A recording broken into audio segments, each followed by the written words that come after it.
Welcome to Nanak classes. दोस्तों, Nanak classes के YouTube channel पे आपका स्वागत है। आज है 22 जुलाई और 22 जुलाई 2024 के जितने भी most important Rajasthan current affairs के क्वेश्चन बनते हैं आज हम उनका डिस्कस करेंगे।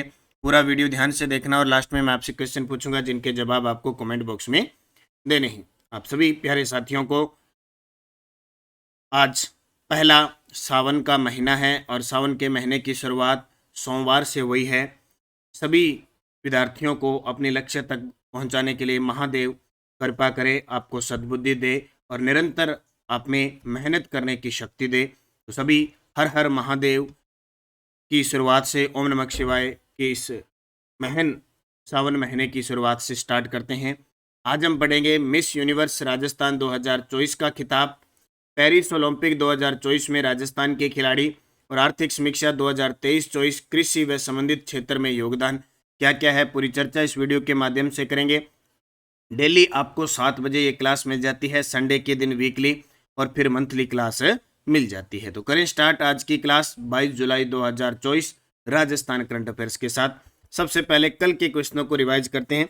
कल संडे था, मैंने आपको वीकली क्लास दे दी और शनिवार के दिन जो क्वेश्चन हमने पढ़े थे उसकी चर्चा कर रहे हैं। राजस्थान के उदयपुर जिले की व्यक्तित्व जिन्हें ब्रिटिश पार्लियामेंट में सम्मानित किया गया, दीपा सिंह। कजाकिस्तान में आयोजित 11वीं वर्ल्ड स्ट्रेंथ चैंपियनशिप में पवन कुमावत ने स्वर्ण पदक जीता। 19 जुलाई 2024 को एमएसएमई की ओर से यशस्विनी जागरूकता अभियान की शुरुआत कहाँ से हुई? जालाना, जयपुर से। राजस्थान की तीसरी वंदे भारत ट्रेन कहाँ से कहाँ तक चली? उदयपुर से जयपुर।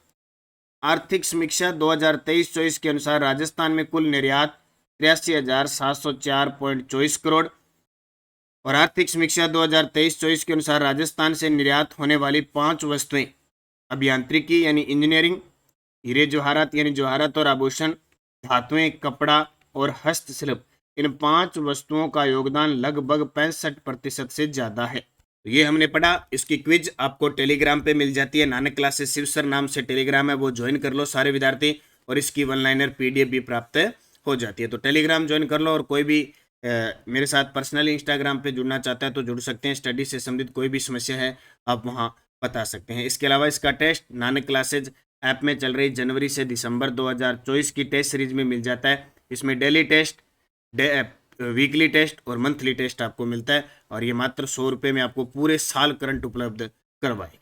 अब करें स्टार्ट आज की क्लास। आज का पहला प्रश्न, किस जिले में ग्रीनफील्ड एयरपोर्ट बनाने के लिए भारतीय विमानपत्तन प्राधिकरण, नगरीय विकास विभाग और नागरिक उड्डयन विभाग के मध्य त्रिपक्षीय समझौता हुआ है?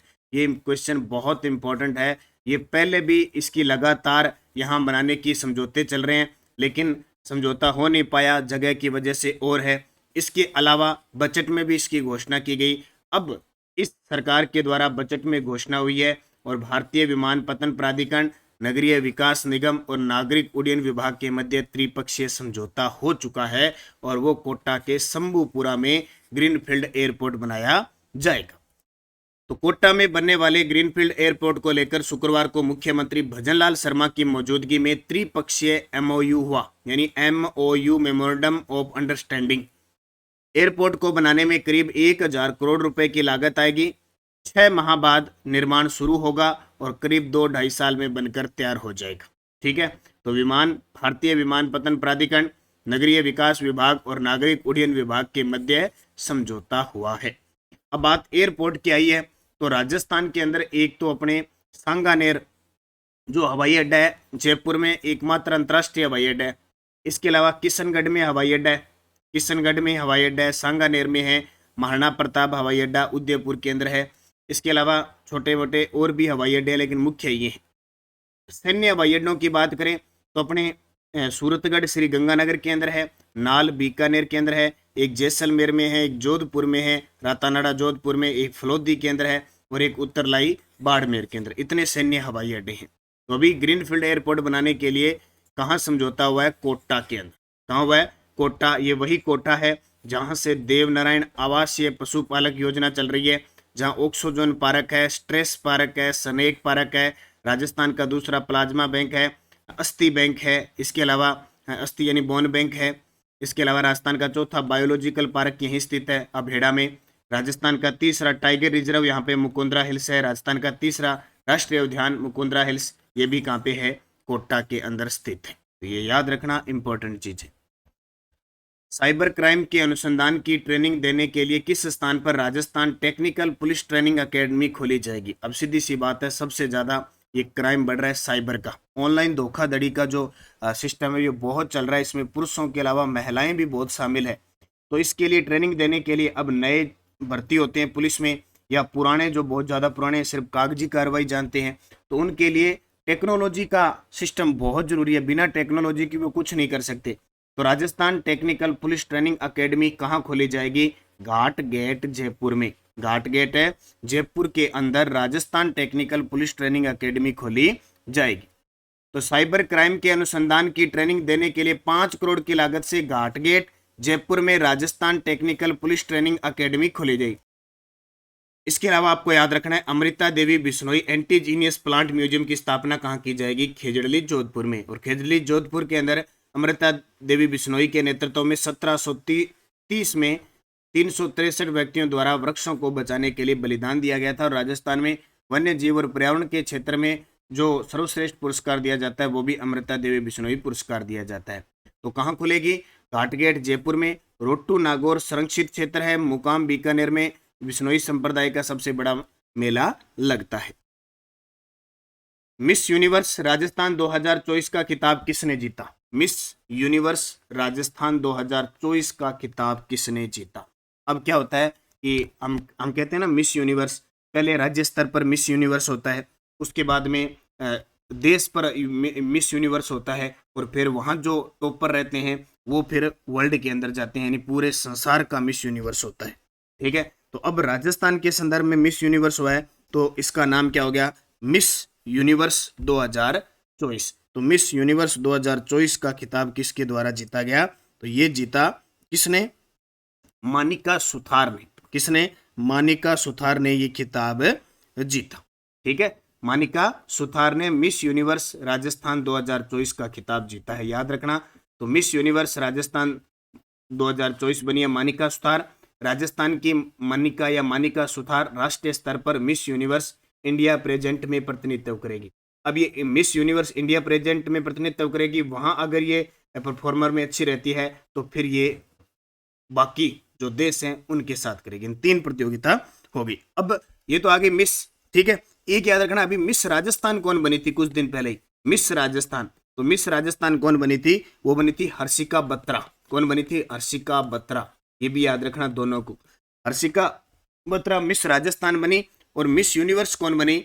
बनी है अभी मानिका सुथार। पेरिस ओलंपिक 2024 में भाग लेने वाले राजस्थान के अनंतजीत सिंह नरूका और महेश्वरी चौहान का संबंध किस खेल से? वेरी वेरी इंपॉर्टेंट है। हालांकि दुख की बात यह भी है कि हमारे सिर्फ राजस्थान के 2 खिलाड़ी, देखो ओलंपिक 2 प्रकार के होते हैं, एक तो पैरा ओलंपिक होते हैं, यहाँ सिर्फ बात हो रही है ग्रीष्मकालीन ओलंपिक की, जिसमें दिव्यांग भाग नहीं लेते हैं, दिव्यांगों का अलग होता है, वो पैरा खेल होता है। तो पेरिस कहाँ पे है? फ्रांस में, सीन नदी के किनारे है, वहां ओलंपिक होने जा रहा है 26 जुलाई से। 2024 में भाग लेने वाले राजस्थान के एक तो खिलाड़ी है अनंतजीत सिंह नरूका टोंक के, और एक महेश्वरी चौहान जालोर का संबंध किस खेल से है? निशानेबाजी शूटिंग से। निशानेबाजी शूटिंग से। अब ये उम्मीद करते हैं कि हमारे लिए कुछ न कुछ पदक लेके आए। तो पेरिस ओलंपिक 2024 में राजस्थान के सिर्फ और सिर्फ 2 खिलाड़ी भाग ले रहे हैं। अनंतजीत सिंह नरूका टोंक के हैं, शूटर हैं, और महेश्वरी चौहान जालोर की है, ये भी शूटर है। अब देखो क्या प्रोत्साहित किया जा रहा है पिछली सरकार ने? ओलंपिक में विजेता खिलाड़ियों को मिलने वाले पुरस्कार। ओलंपिक में अगर कोई स्वर्ण पदक जीतता है तो 3 करोड़ रुपए, रजत पदक जीतता है तो 2 करोड़ रुपए, और कांस्य पदक जीतता है तो 1 करोड़ रुपए की राशि दी जाती है। चाहे वो ओलंपिक पैरा ओलंपिक हो, चाहे ये ग्रीष्मकालीन ओलंपिक, कोई भी ओलंपिक हो, इसमें पदक जीतता है स्वर्ण 3 करोड़, रजत 2 करोड़ और कांस्य पदक 1 करोड़ रुपए मिलते हैं। तो 2 खिलाड़ी अनंतजीत सिंह नरूका टोंक, महेश्वरी चौहान जालोर, दोनों ही क्या है? निशाना लगाते हैं। अब देखो बूस्टर डोज। पेरिस ओलंपिक 2024 आयोजन 26 जुलाई से 11 अगस्त 2024 चलेगा। शुभंकर इसका है ओलंपिक फिर गे। कुल देश 206 भाग ले रहे हैं, कुल खेल 32 होंगे। भारत के खिलाड़ी 117 और भारतीय ध्वज भाग पीवी संधू और शरद कमल। पीवी संधू और शरद कमल भारतीय ध्वजवाहक रहेंगे। टोटल खिलाड़ी 117, कुल खेल 32, कुल देश 206, आयोजन 26 जुलाई से 11 अगस्त, पेरिस ओलंपिक 2024। ये बूस्टर डोज आपको अच्छे तरीके से याद रखनी। राजस्थान के जीएसवीए में प्रचलित मूल्यों पर कृषि से संबंधित उप क्षेत्रों का योगदान है, इसमें असत्य कथन बताओ। देखो 2-3 प्रश्न आर्थिक समीक्षा के हम ले रहे हैं और मैं आपको बता देता हूं आज शाम 5:30 पर आपको शानदार क्लास देखने को मिलेगी।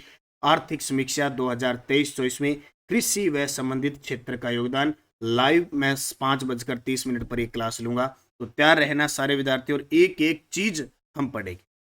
तो राजस्थान के जीएसवीए, ठीक है, यानी अब देखो जीएसवीए क्या होता है, ग्रोस स्टेट वैल्यू एडेड।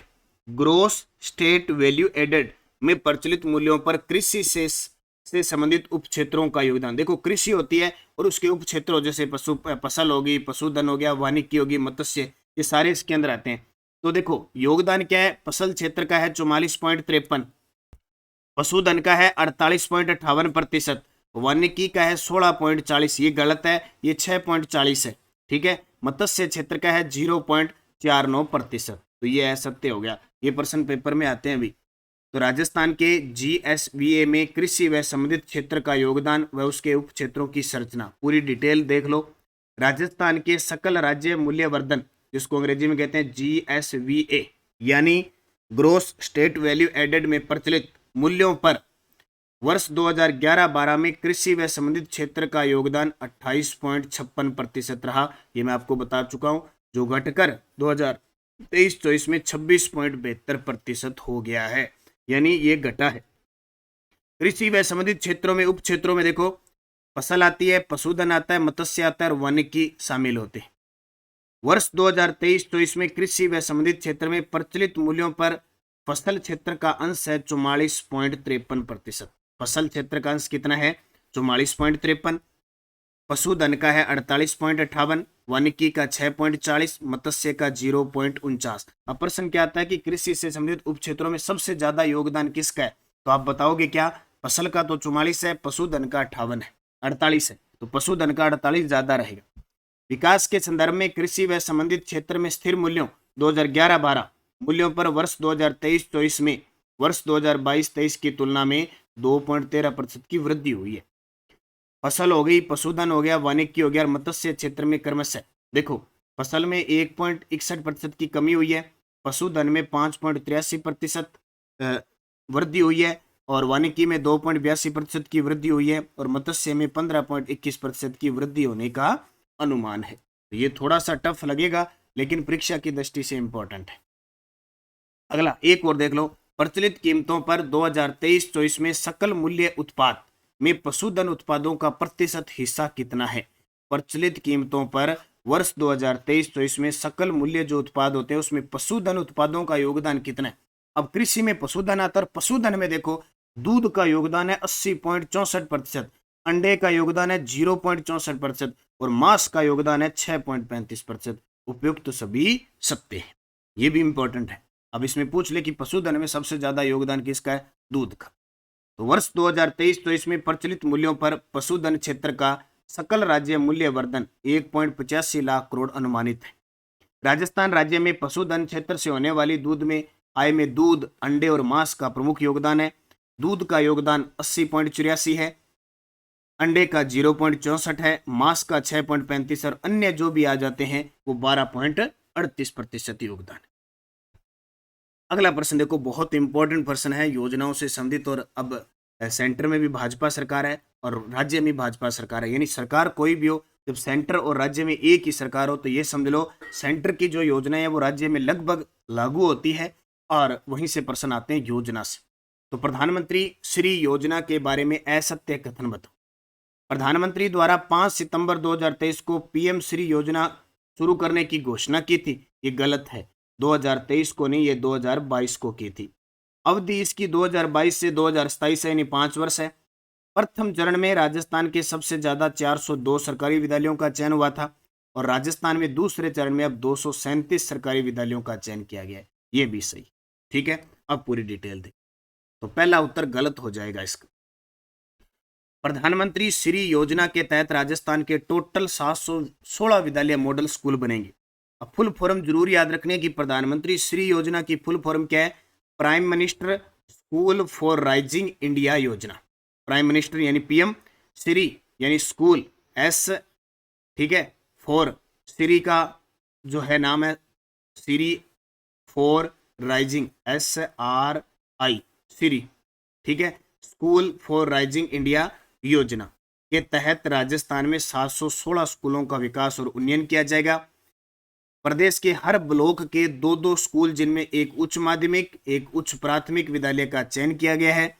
राष्ट्रीय शिक्षा नीति की पूरी भावना होगी समाहित और इसमें 1500 करोड़ रुपए के बजट का प्रावधान है। यह सभी स्कूल मॉडल स्कूल बनेंगे और इसमें राष्ट्रीय शिक्षित 2020 की भावना समाहित हो। बूस्टर डोज देख लो, प्रधानमंत्री द्वारा 5 सितंबर 2022 को पीएम श्री योजना शुरू करने की घोषणा हुई थी। बजट दिया था इसका 27,360 करोड़।